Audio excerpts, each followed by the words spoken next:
My party must be unrivaled in the land of eco-partydom. The big boys and the inner caucus of the Lagos elite. The custodians of Lagosian class.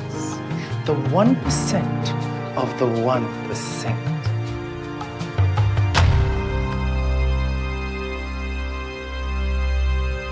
I'm thinking interior for this one. Oh, but is the space large enough? You mean your palatial mansion? Of course it is. I'm thinking Nigerian paradise. The gods of old. It's electric, Shango, and you, my beautiful goddess, will be Yemoja, coral everywhere. Oh. Let's see, what do we have here? Ah, I love this. Drums over here, greenery on the wall, and your family, my darling, will fit right there. And over here, we will have the band. Well, I was... Apologies, Mrs. Holloway. You can't interrupt me when the room is telling me what it wants to become. Your birthday party this year. Party?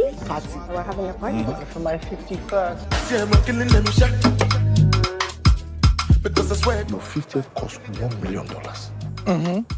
This is your 51st will be higher. Well, naturally. We're adding new titles every day to our awesome collection of blockbuster movies. Download the app and subscribe. This isn't just a streaming channel.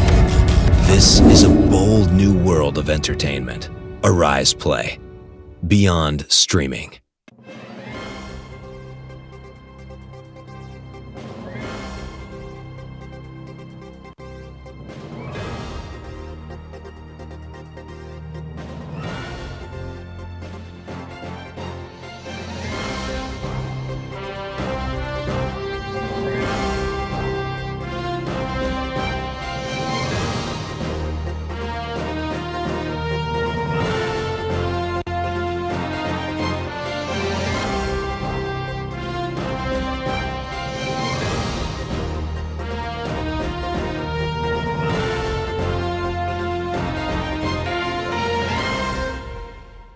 Very warm welcome to This Week, 60 minutes of analytical review of the big stories, topical issues, and all the controversies around the world. I'm Somna Sambo. In the headlines, Southern governors meet for the third time, insist on power shift, VAT collection, and open grazing. Fresh loan for Nigeria as presidency writes Senate for approval of $4 billion and 710 million euros.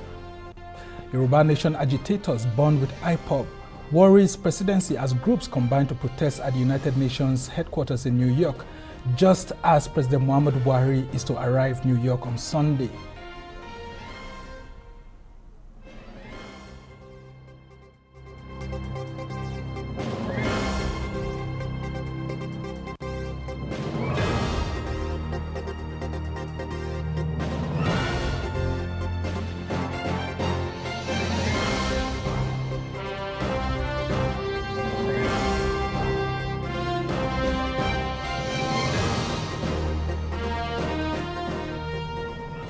Southern governors have been meeting in Enugu on key national issues, including from which geopolitical zone of Nigeria the next president of the country should emerge from.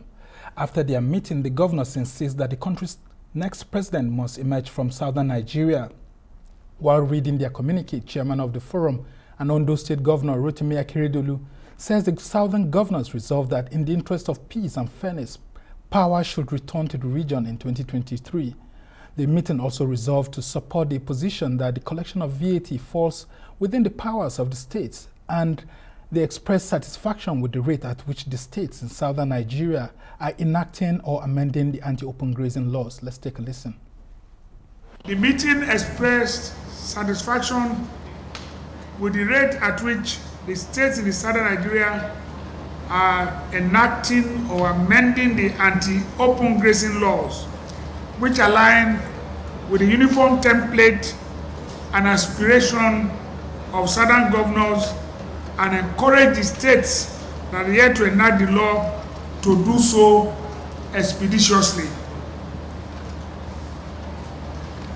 The meeting agreed to encourage the full operationalization of already agreed regional security outfits, which will meet, share intelligence, and collaborate to ensure the security and safety of the region. 3 above, the meeting resolved to support the position that the collection of VAT falls within the powers of the states. 5, the meeting expressed satisfaction with the handling of issues around the PIA, Petroleum Industry Act, and ownership of NNPC by the larger Nigerian Governors Forum. The meeting reiterated its earlier position that the next president of Nigeria must come from the southern part of Nigeria in line with policies of equity, justice, and fairness. Well, Governor Rotimi Akeredolu there. Joining me to x-ray these issues is someone who has been on both sides of the divide, both in the executive and the legislature. He's the former deputy governor of Nasarawa State, ex-senator representing Nasarawa North, and one-time minister of state, Federal Capital Territory, Senator Solomon Ewuga. Good to have you with us on the Rise News. Thank you. And, well, let's start from this meeting of Southern governors. Talking about critical issues that are affecting the country. You have been in the executive and as a former deputy governor. When governors meet like this, how easy is it to form a unanimous decision on certain issues? It is not a matter of whether it is easy or not. It is a matter of conjecturing the interests that manifest in their decision. It is pertinent to know that any group can meet within the democratic transition, democratic system. There is a Northern Governors Forum, Southern Governors Forum, APC Governors Forum, PDP Governors Forum. There is also the issue of Northeast Governors meeting to determine the security profile of the Northeast. And of late, there was a time the Northwest Governors Forum met to discuss the difficulties they are experiencing with respect to banditry.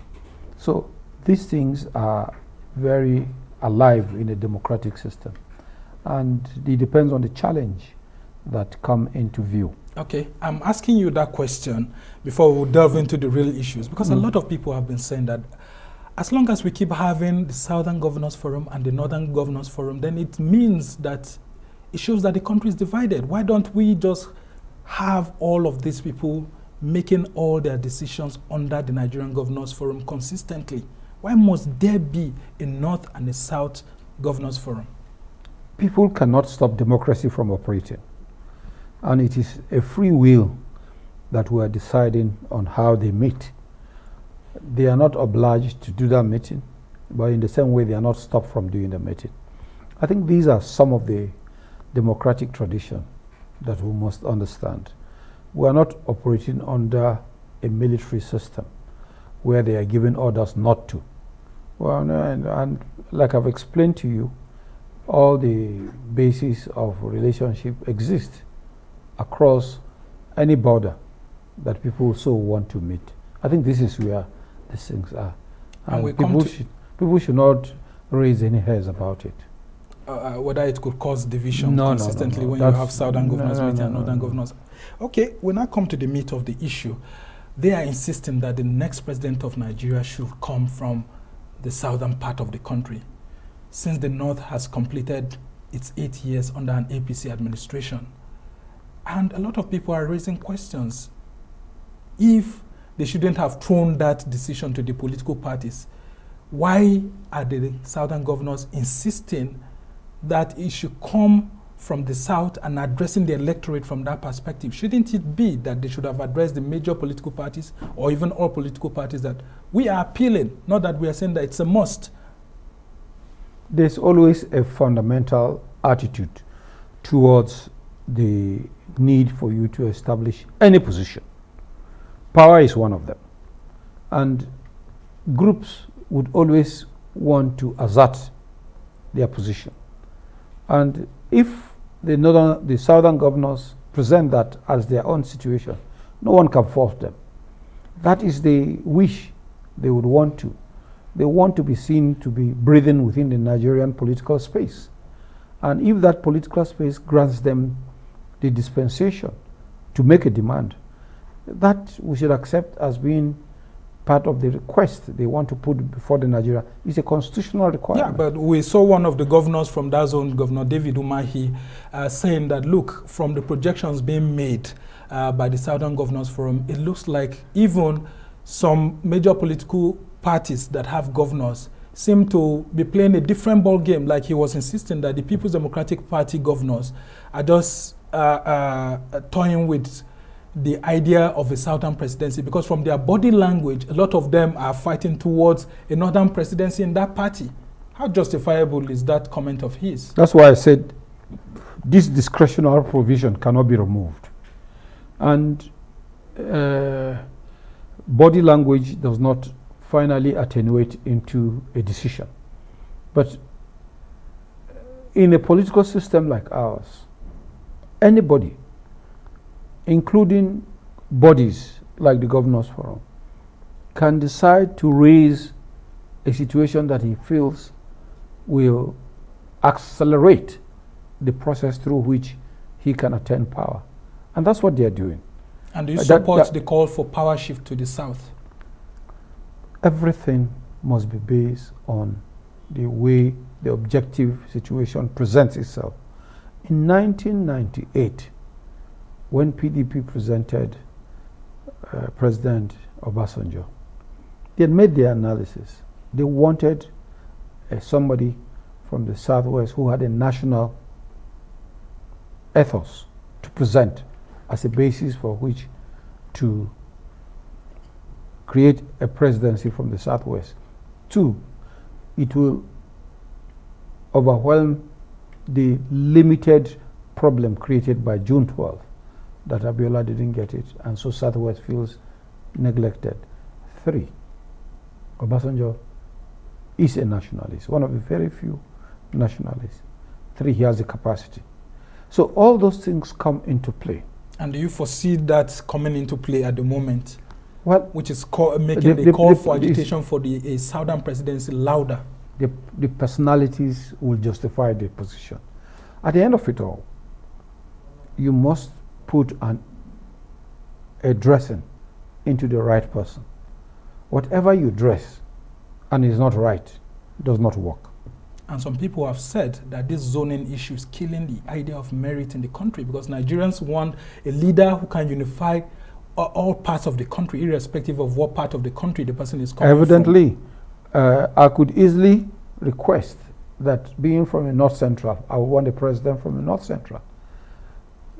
You will say the military rule presented IBB and Abdul Salam, but we want also to be in the democratic tradition and a dispensation. So the North Central must present its own candidate. It's the way we strengthen our position and profile it through a personality that creates the value addition that will ensure that whatever is presented is loaded with value. And so whatever merit comes up with capacity, I'd love to have a capacitated person from anywhere in the country. Okay, just hold on there while we go on this short break. When we come back, we'll continue that conversation. You're still watching This Week on Arise News. Stay with us as we go on a short break.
Welcome back to This Week. I'm Sumner Sambo, and we're still having a conversation on the issues of the Southern Governors meeting in Enugu, where they took some critical decisions. And one of the critical issues they talked about is the 2023 presidency, where they are still asking that presidential ticket must go to people of Southern extraction in all the political parties of the country. And I still have with me here former Deputy Governor of Nasarawa State and a former Senator representing Nasarawa North, and also he's someone who has served as the Minister of State for the Federal Capital Territory, Senator Solomon Ewuga. And I would just want us to continue this conversation by quoting Governor Rotimi Akeredolu, who stated that any party that picks any candidate from the north will have to face all southern governors because they will not support, but it has to come from south. We are saying that there must be rotational, there must be rotation, justice and fairness in it. That is what we are pushing. If my president, Muhammadu Buhari, has ruled for 8 years, then it cannot be from the north again. The next president must come from the south. We have not got to the stage where we will say, let us give it to somebody who is competent.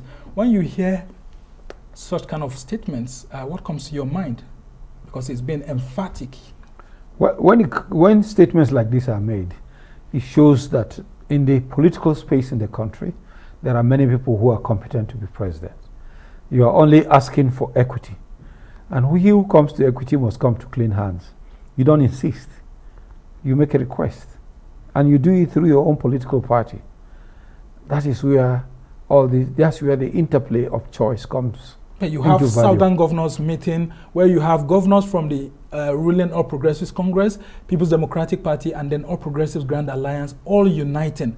But just after the meeting, then you start hearing discordant tunes. Some governors are saying that no, that position was, it looks like it was emphatic, but even some of the political parties that have governors among us don't seem to be towing that line. Do you foresee the major political parties in Nigeria giving their tickets to people of Southern extraction only? There's nothing wrong with that. It is their discretion to do it. The formation of interest is determined by the will within the party to present a candidate that they feel is competent. At the end of it, it is the winnability of the election that conditions their action. And if the candidate is winnable, why not? It is also pertinent to draw us to the fact that the Northeast is also angling for it because they believe that they have not produced any president. Well, a lot of people say in this Buhari government, the Northeast has had it very good. They have the Senate presidency, then they also have the office of the Secretary to Government of the Federation. And then they've had a vice presidency seat before. The plum is the presidency.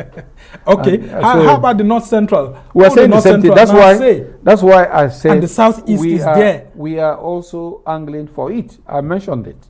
So there's the Northeast, the Southeast, there's North Central. So is that the reason why some political parties are thinking of the idea of opening up the tickets to all Nigerians? Just like some Northerners are saying that, look, let's not be focusing on this zoning thing. But a lot of Southerners are also saying that when it was 2015, that's what you kept saying. And even 2011, that Jonathan must respect zoning. Why is it that when it's about to shift to the South, a lot of Northerners are saying that it should be open? Let me say one thing. That in the construction of the present presidency, some people from PDP left to APC just for the sake of supporting the presidency. That potential is there.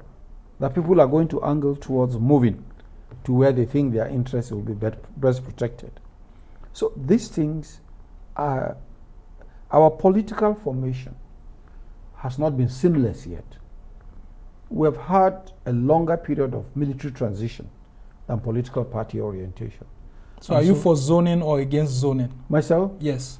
I am for any national figure that presents himself within the profile that Nigerian system will present. No, if zoning, you don't support zoning. No. If zoning presents us with the best approach, why not? Let me also add that from my experience in working in some of the federal agencies, I used to work in TCPC, the precursor to BPE. I was a special assistant to the chairman. When we wanted candidates over the country who have a BSc in engineering and an MBA, we got it from across the zone, across the 6 geopolitical zones. So there is nothing that can be excluded. The issue is the political survey of whoever comes into play. Yeah, some people are actually saying that the North has had only 11 years since the return to democracy. That is one of the arguments. And the South has had 13 years. So the North should still be allowed to go. Do you think that in the spirit of equity and fairness, that sounds ideal in a democratic government? That those are part of the issues that you don't discountenance.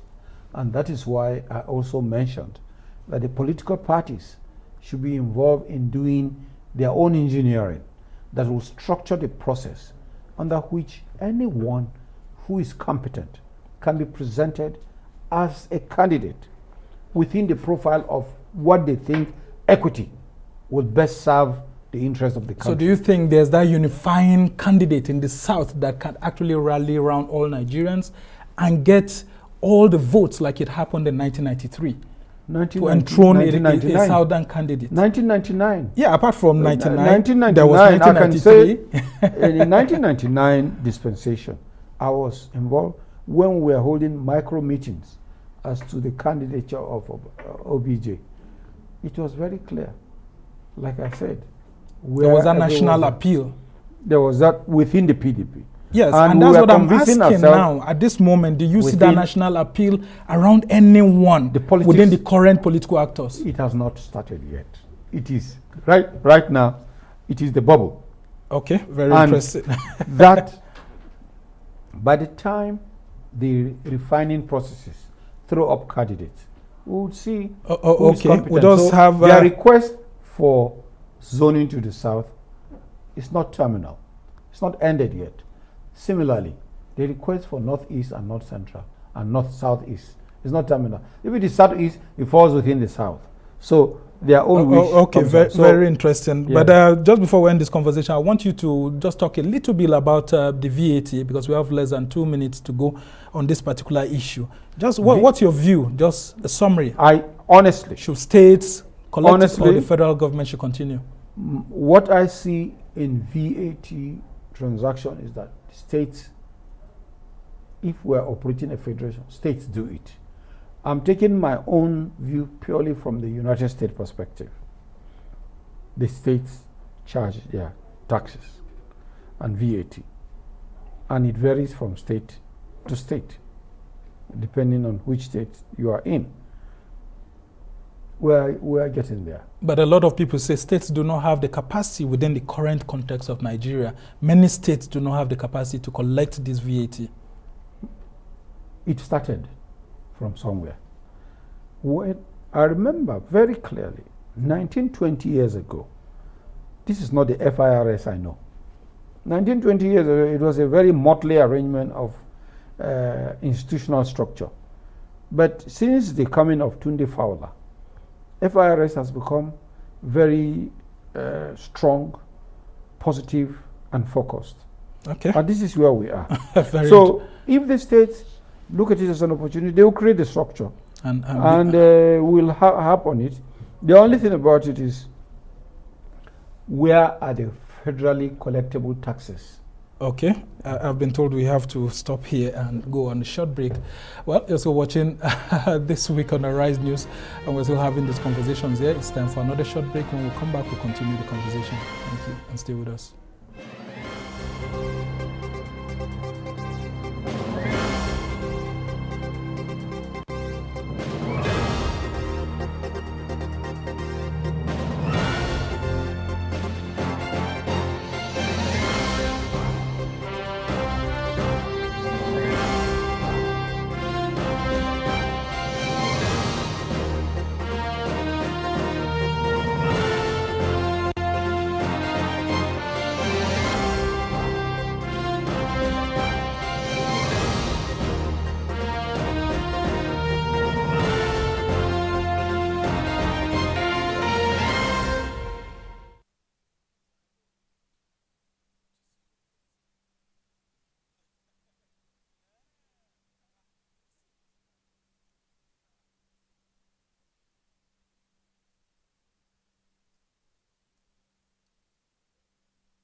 Welcome back. You're still watching This Week on Arise News. In its determination to leave an enduring infrastructure legacy, the Buhari administration is ready to access fresh loans to complete various projects embarked upon by the government. President Muhammadu Buhari, in a letter to the National Assembly, is asking for a fresh approval of $4 billion and 710 million euros external loans. The external loan is to be sourced from international development partners for the financing of various rail projects and other infrastructure in the country to increase economic activities. With Nigeria's debt currently at 35 trillion naira, there's already a huge debate in the country on borrowings. Chairman of President Muhammadu Buhari's Economic Advisory Council, Dr. Doyin Salami, shockingly warns that Nigeria's current public debt stock is unsustainable, even though the country's debt to gross domestic product (GDP) ratio is at 35%, which seems comfortable. Salami says that with debt service to revenue ratio at 97.7% between January and May 2021, the country's public debt profile cannot be easily maintained. Following the constant loan approvals, ranking federal lawmaker Senator Ali Ndume is also worried about Nigerians' perception of the Ninth National Assembly. Let's take a listen to him. Look at what is the borrowing for in the first place? Is it necessary? Are the terms good? But borrowing is not crime. But when the rate of debt servicing increases, and I understand it's getting to 80-90%, you have to be cautious. What I'm worried about, again, is the way the Senate is handling it. The Senate, by the definition, is house of deliberation. When things like this come, we don't just rush and say, oh, you because you want to be good and you just approve it. No, you are supposed to look at it critically, cross the T's, dot the I's, ask questions, carry the people you are representing along to say, look, they brought this to borrow. Do we agree? That means, those that elected you. Not that we just sit down here and just do it. In fact, it may be good, but the way we do it makes the people we represent look at us suspiciously. We rush to approve certain borrowings. Up to now, we didn't get the money. So why did we rush? These are the questions that comes to my head most of the time. Well, I still have with me here the former senator representing Nasarawa North in the Senate, Senator Solomon Ewuga. It just crossed me now. And then, of course, he was also Deputy Governor of Nasarawa State. And then joining us on the show right now is Imani Boro, former Special Advisor to the President on Media and ex-Managing Director of the News Agency of Nigeria. Good to have you, gentlemen. Yes, when I saw you, you were exuding with all sorts of, because it's been long we saw your media. That's correct. And I just want you to take us through your party, the APC. You've been borrowing, though some people say they've never seen this kind of government that borrows for infrastructure. A lot of people are also criticizing that the debt rate is increasing. How is your party managing these challenges about this public criticism on borrowings? Well, thank you, Samna, for having me here. Straight to your question, there is no country in the world that can build infrastructure with its own resources.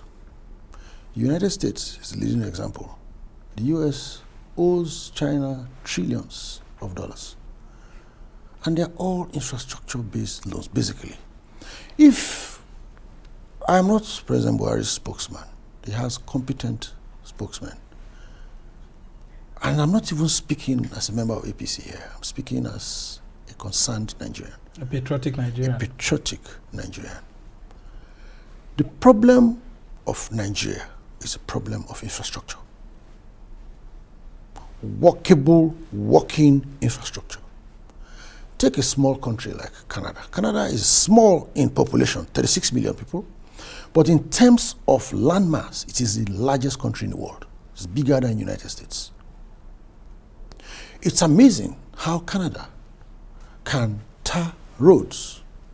You see 8-lane highways running from Toronto to Saskatchewan, from Saskatchewan to the northern provinces. The smallest airports in Canada are bigger than, except maybe the new terminal that we just built here. If it's the old terminal, then probably the smallest airports, smallest provincial airports are probably bigger and more functional than what we have here. But this is a country of 200 million people. And every day there is wear and tear on infrastructure. You need to build and sustain infrastructure. And to do that, you must borrow. People say, we are borrowing so much money for our children and grandchildren to pay, but we must also leave a country that our grandchildren and children will find useful to them.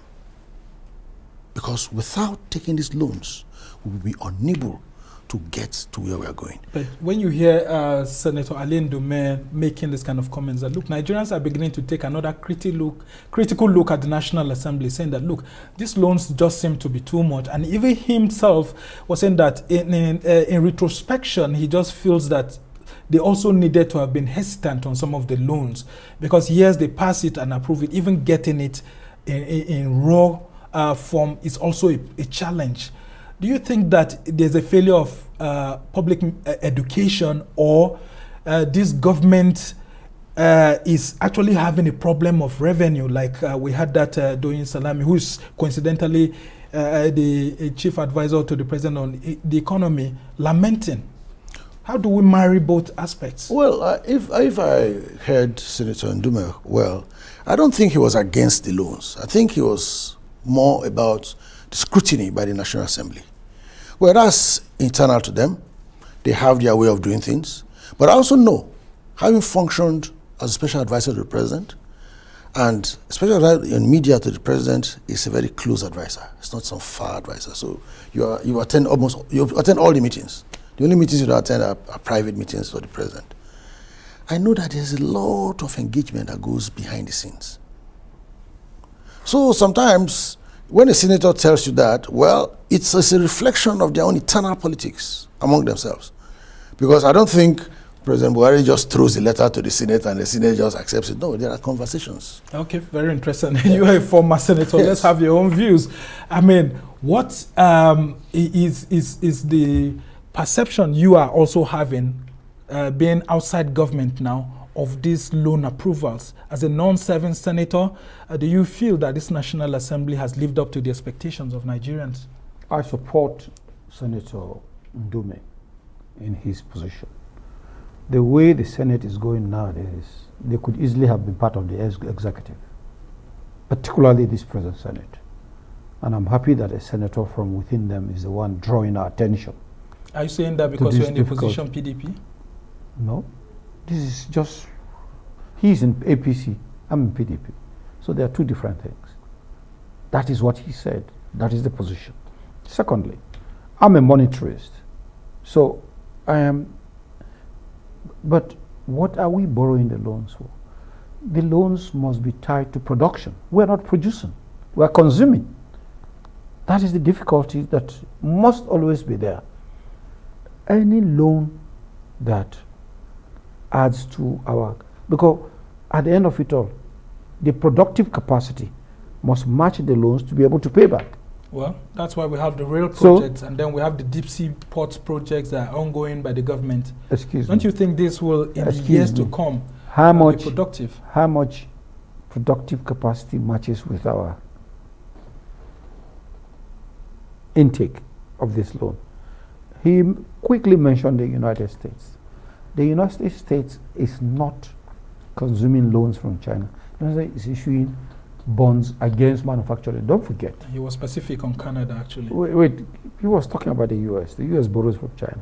But the US has outsourced its capacity to produce to China.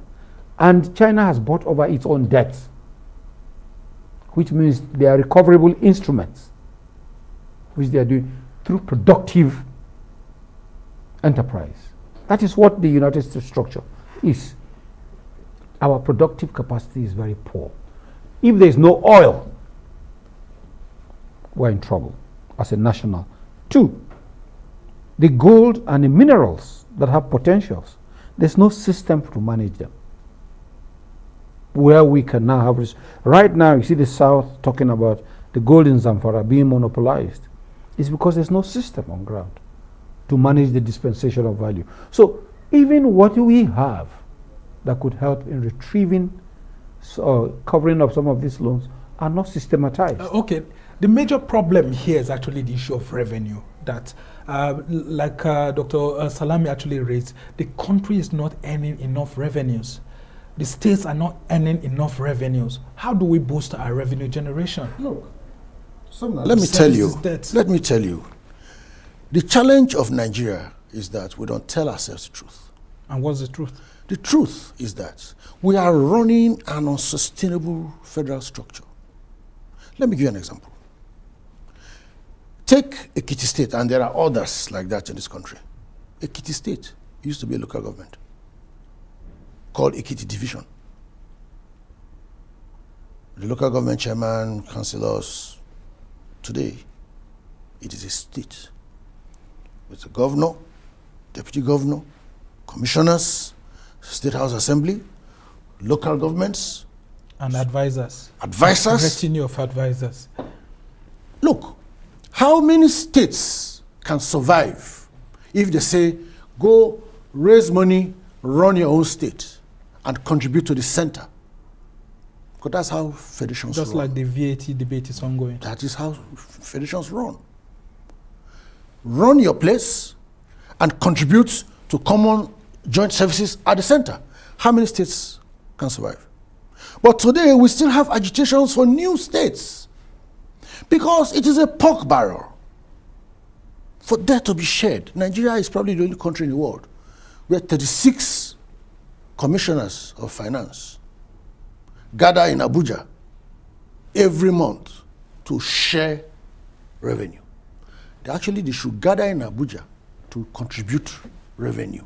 And not to share. Not to share Very revenue. interesting perspective. Okay, let's talk about that revenue part as we try to round off this conversation.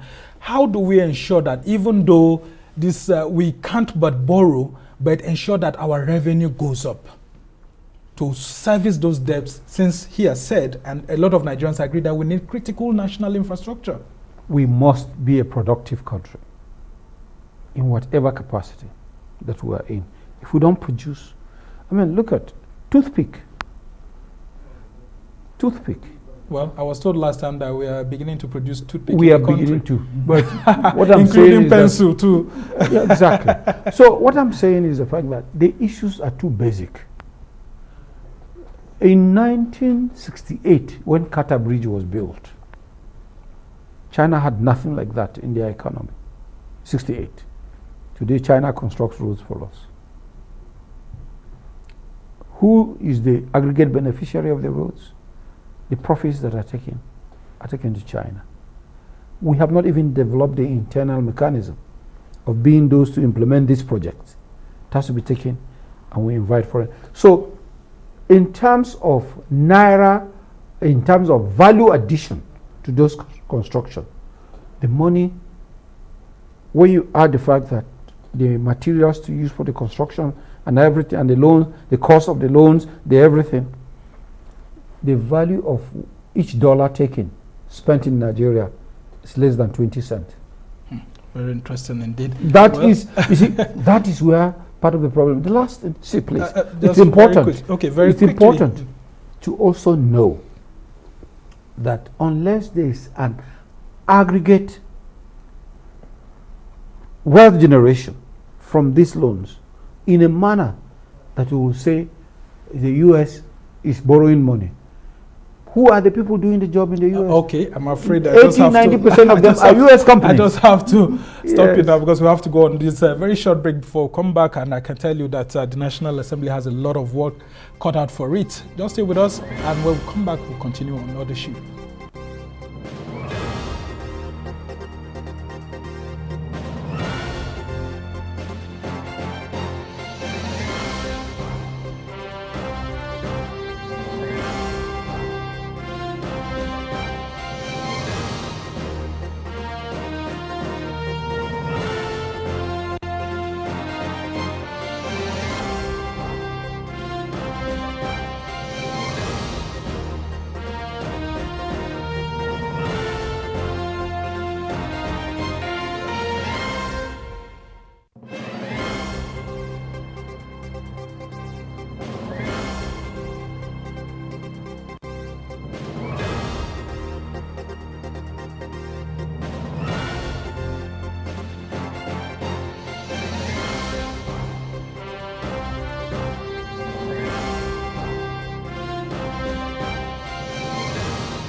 Welcome back. You're still watching This Week on Arise News.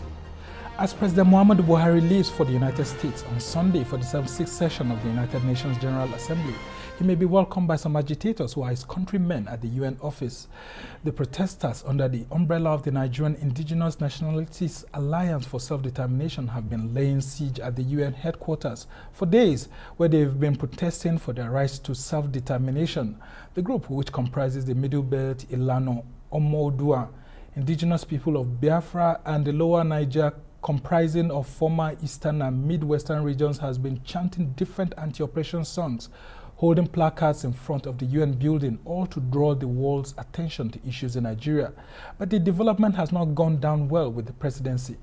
Presidential spokesman Garba Shehu says the development is not unexpected, but the alliance between IPOB and Yoruba Nation agitators is giving a new disturbing dimension to the issue. He argues that their romance with IPOB has put a question mark on their claim to being rights promoters. The presidency is asking the United Nations to ignore the demands by the activists for not being in line with the global body's values. Also, Speaker of the House of Representatives Femi Gbajabiamila has flagged secession agitators, for not being different from members of Boko Haram and the Islamic State of West Africa, ISWAP. Well, gentlemen, I still have with me here Iman Iboro, who is a former presidential advisor on media to former President Goodluck Jonathan and ex-managing director of the News Agency of Nigeria. And then I also have Senator Solomon Ewuga, who is a former deputy governor of Nasarawa State and also a non-serving senator who represented Nasarawa North and a former minister of state for the FCT. Gentlemen, a lot of Nigerians are angry at this moment and they are calling for certain remedies. Some people are saying that the country should be broken up. Some people are saying that there should be restructuring. Some people are saying that, look, they are just tired of the whole country. They just want to get out. Now, a group of persons have taken their protests for self-determination to the United Nations General Assembly. Let's start with you. When you saw a statement from Garba Shehu like that, you've been in this position before, how does it come, actually, that the presidency, instead of allowing these groups to protest for their rights, is saying that, look, the Yoruba Nation agitators should not align with IPOB? Aren't they asking for the same issue, self-determination? Well, thank you once again, Samna. Garba Shehu was right, because there's no responsible government that will keep quiet when these things are going on. Even if the government understands why. You must be seen, you must be heard to speak, to condemn these things. That's the perspective of government. That's what governments do. But don't you find it interesting? You are a very senior journalist, that some of these agitations become very, very high when it gets to election season. So you're insinuating that it's being used as a bargaining chip for the presidency in 2023? I am not insinuating. I am telling you categorically that in Nigeria, the route to the presidency is agitations of this nature. And there are examples. June 12th. At the time that the annulment of June 12th happened, I was in TEL, senior senator. We were at the forefront of the struggles. And I actually went to, let me say this. It's long enough now so I can say it on there. I went to Mina to interview President Babangida after he had just stepped aside. So I sat down with him for over an hour, talking off the record. At that time, the agitation, the June 12 crisis was roiling, Abacha had taken over power, Obasanjo was in prison, the country was, you know what it was then? Country was on tenterhooks, we were tottering on the brink. And he told me something. He said, Iba, I said, sir, as I was leaving, he said, I want to tell you something. I want to give you an exclusive. So I turned. He said, the next president of Nigeria is going to be a Yoruba man. Very interesting indeed. Babangida is alive. Anybody can ask him. And it turned out to be so. I actually thought at that time that, well, okay, It must be Falaye, because Falaye is his man. You know, he was his SGF and everything. But see how it turned out. Obasanjo became president. When Obasanjo, when I was also told, and I broke the news hotel, that Obasanjo is the next president of Nigeria, everybody in the terrible turned against me. That you are talking nonsense. I said, well, I can only report back. Very interesting indeed. So, well, let's just get your views quickly. When you see indigenous groups like this going outside to wait for the president to arrive, the UN General Assembly to protest and then say, look, give us our own country. We don't want to be part of Nigeria.